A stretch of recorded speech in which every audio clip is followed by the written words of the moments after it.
ये वीडियो में harmonise system of nomenclature HSN HSN code ये टॉपिक पे बना रहा हूं।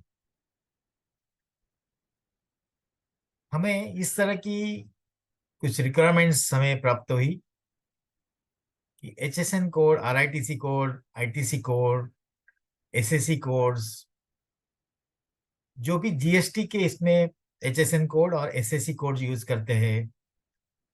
देन एग्जिम के इसमें कुछ आरआईटीसी कोड, आईटीसी कोड का मेंशन है। तो ये कोड्स क्या है, इसका हमें जरा सिग्निफिकेंस बताइए और किस तरह से इसका यूज होता है, किसने ये क्लासिफाई किया है, किसने ये टर्मिनोलॉजी इंट्रोड्यूस की है,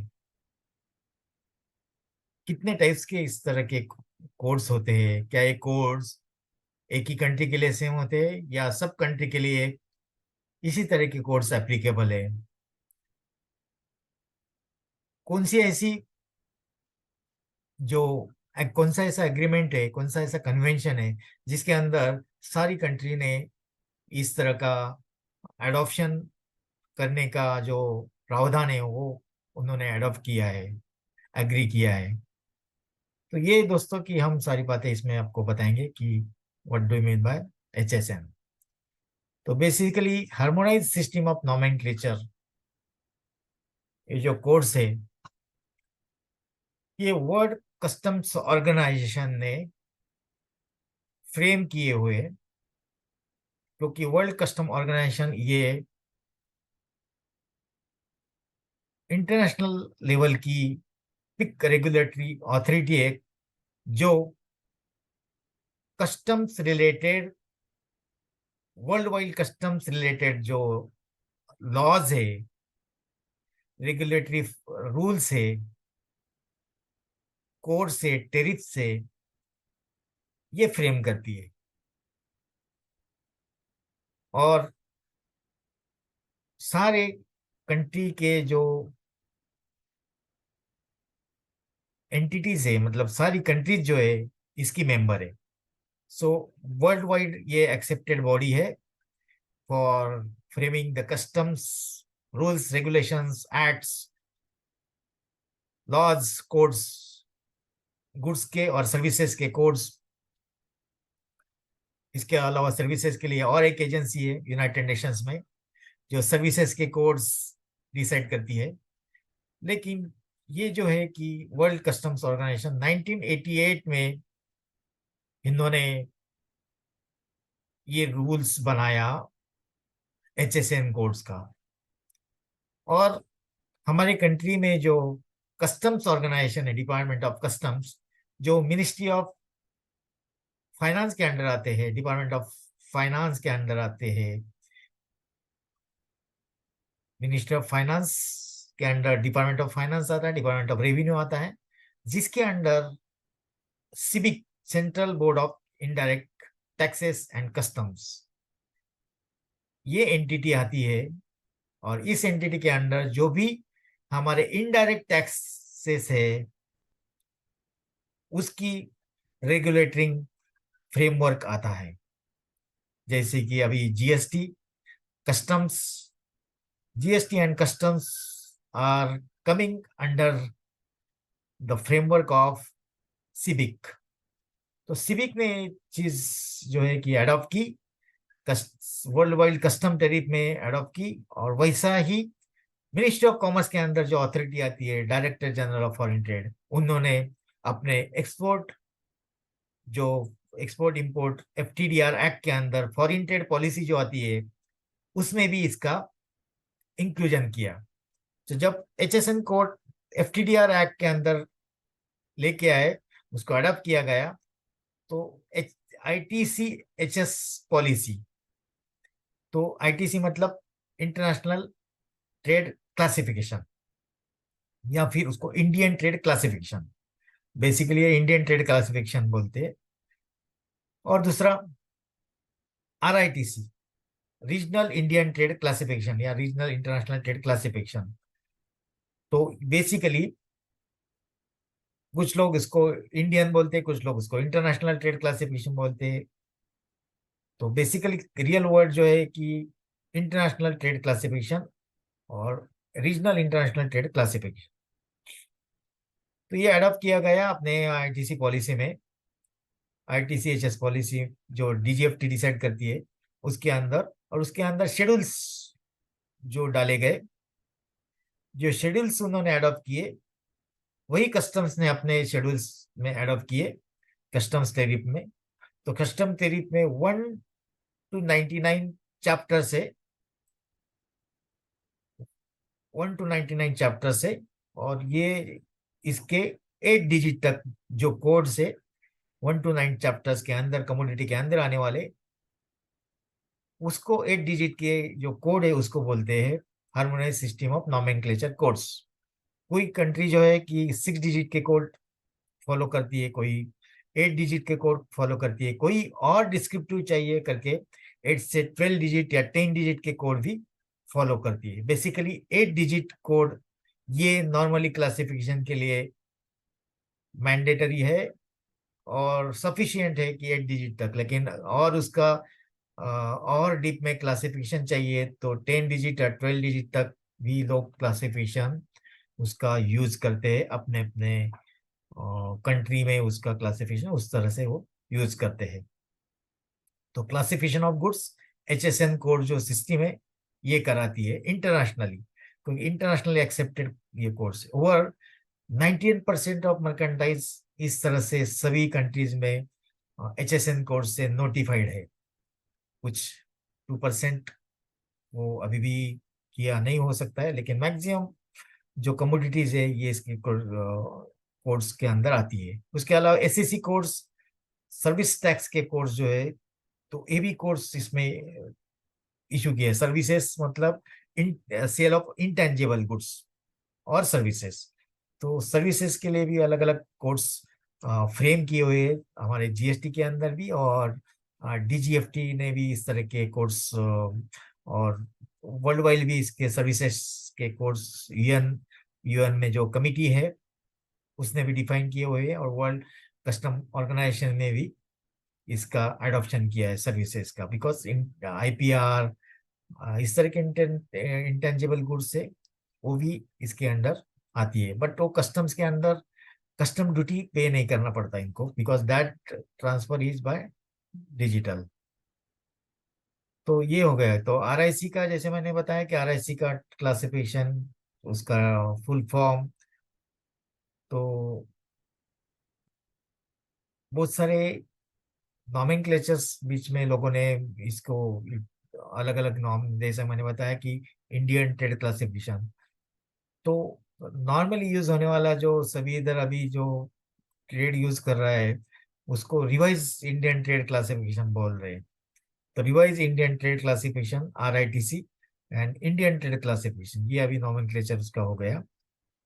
वो तो रिवाइज अभी आप एग्जिम ट्रेड पॉलिसी या फॉरेन ट्रेड पॉलिसी में देखेंगे तो आपको इस तरह का मेंशन मिलेगा कि revise Indian trade classification and Indian trade classification ITC and आरआईटीसी।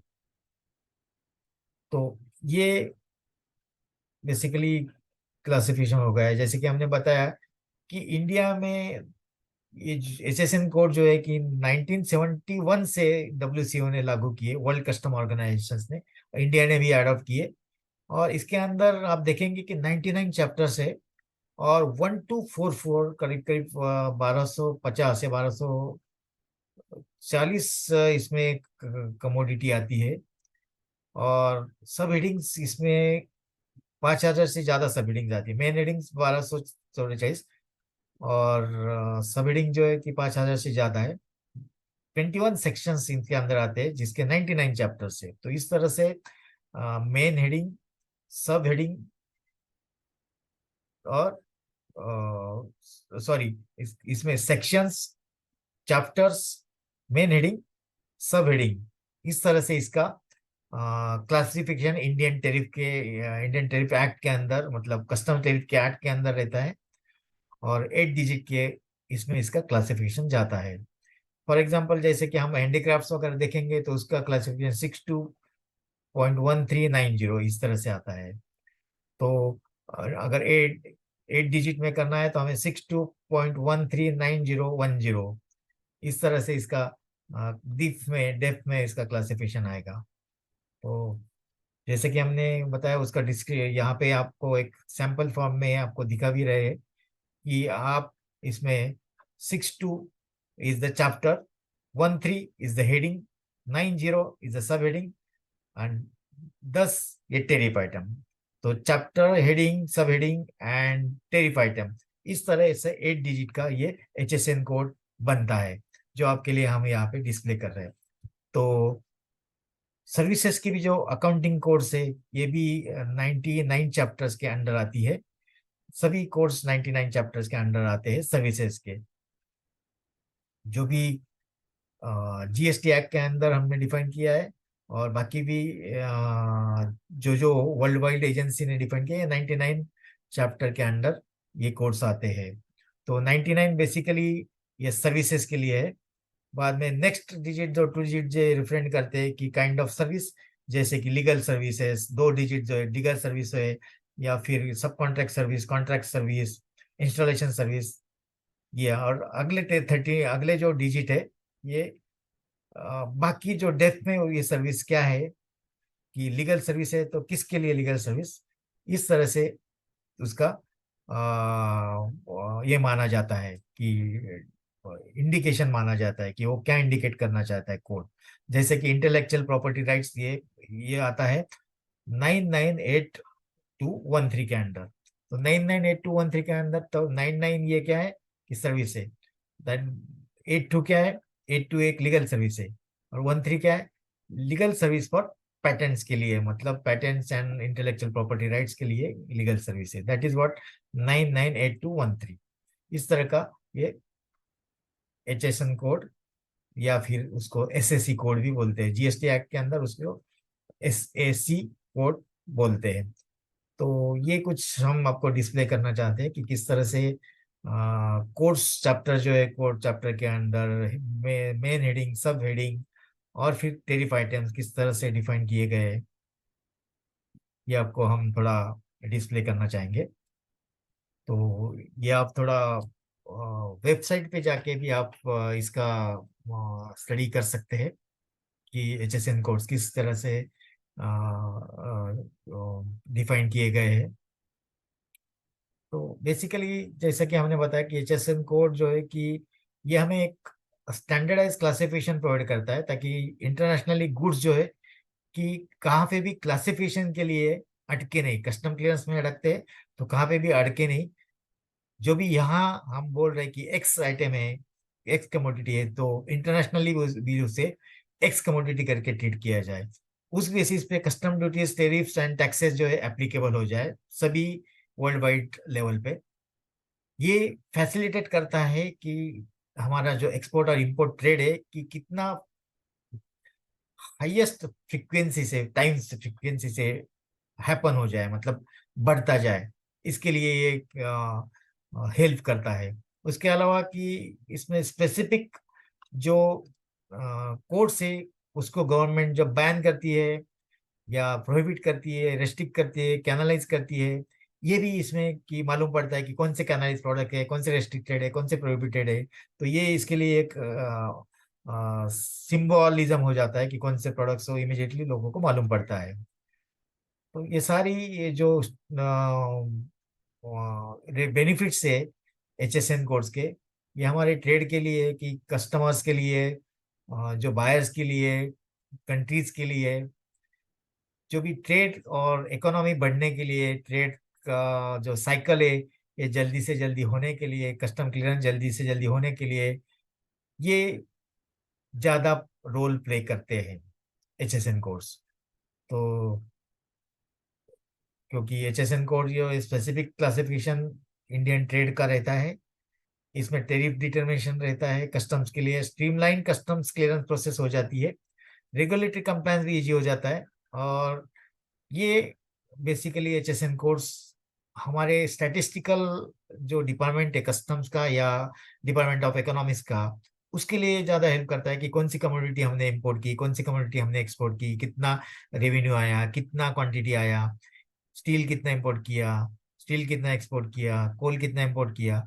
ये सारी बातें जो है स्टैटिस्टिकली HSN कोड बेसिस पे सर्च करके सभी जो डिपार्टमेंट्स है उनको, रिलेटेड डिपार्टमेंट उनको पता चल सकती है दोस्तों। तो ये सिग्निफिकेंस है। तो दोस्तों बेसिकली ये मेजरली इसके जो है कि बेनिफिट्स हो जाते हैं।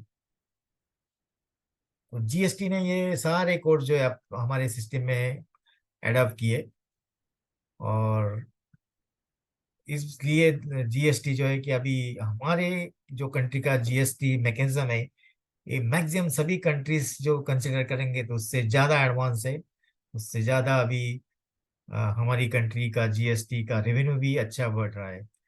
ये सारी डिजिटाइजेशन होने के बाद हमारी कंट्री जो है अच्छा प्रोग्रेस कर रही है। तो दोस्तों हार्मोनाइज सिस्टम ऑफ नॉमेनक्लेचर जो भी है कि मैंडेटरी जो हमने बोला कि 8 डिजिट के लिए, लेकिन टर्नओवर बेसिस पे भी कुछ लोग DGFT ने रिलैक्सेशन दे के रखे हैं। जैसे कि 1.5 CR तक अगर टर्नओवर है कि उसको 4 डिजिट के अलावा ज़्यादा मेंशन करने की जरूरी नहीं। 1.5 to 5 CR के MSME जो है उसको 6 डिजिट चल सकता है। 5 CR से आगे उसको फिर 4 डिजिट या 6 डिजिट का भी चल सकता है। तो MSME के लिए थोड़े रिलैक्सेशन दे के रखे DGFT ने और कस्टम्स ने भी। तो ये सारी बातें, लेकिन मुझे लगता है कि एज फार एज पॉसिबल कि सभी MSME और 8 डिजिट तक का जो है कि यूटिलाइज करें, ताकि क्लासिफिकेशन में एम्बिगिटी नहीं है तो आपके कस्टम क्लियरेंस और बाकी प्रोसेस जो है कि इजी हो जाती है, सर्टिफिकेट ऑफ ओरिजिन भी इजी हो जाता है। तो दोस्तों यही नोट पे हम ये वीडियो जो है यहाँ पे इसको विराम देना चाहेंगे। इसी के साथ दोस्तों आपको भी कुछ इसके बारे में अगर कुछ क्वेरी है, डाउट है, तो आप हमें व्हाट्सएप या चैट मैसेंजर या ईमेल से हमें कम्युनिकेट कर सकते हैं। इसके अलावा हम ये वीडियो अगर आपको अच्छा लगे तो हमारे यूट्यूब चैनल को जाके सब्सक्राइब कीजिए, बेल आइकन भी प्रेस कीजिए, ताकि इस तरह की जो जो वीडियोस हम बनाएंगे उसके नोटिफिकेशंस आपको ऑटोमेटिकली प्राप्त हो सके। ये वीडियो हम